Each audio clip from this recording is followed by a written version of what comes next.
At the edge of Hyde Park, next to Kensington Palace, is one of London's most expensive streets. But two of its buildings hold a dark secret.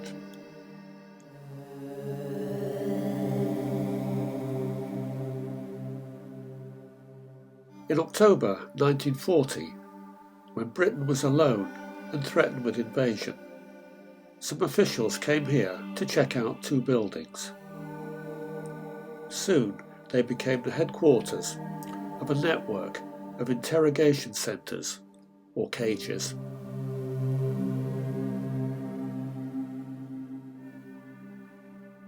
Barely a mile from Downing Street, and close to today's Princess of Wales Memorial Playground, the London cage dealt with the most difficult prisoners.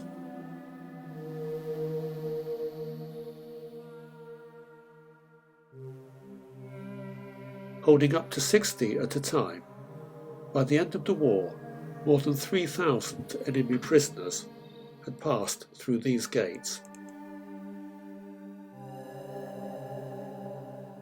A few became double agents.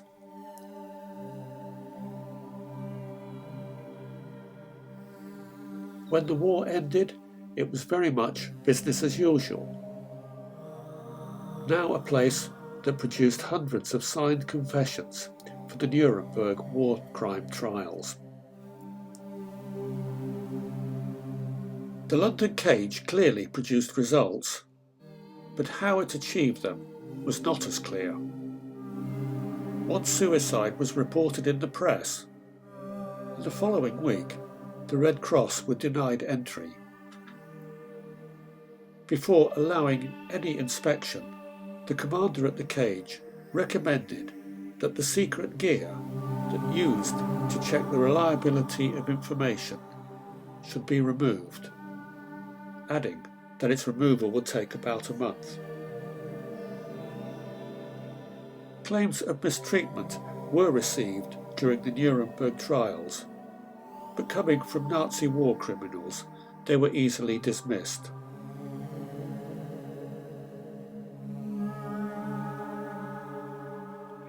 So by the time it closed in 1948, the secrets of what really went on in these buildings remained well hidden.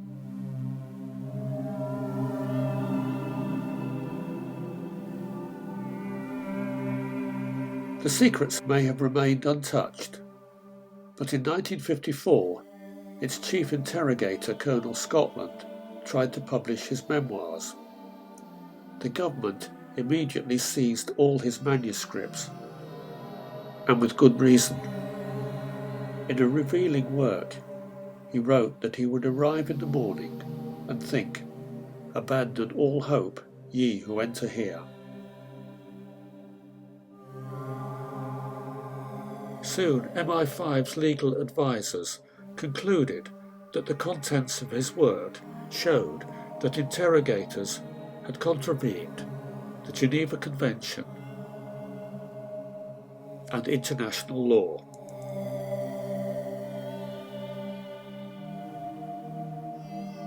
Only after extensive editing was anything published.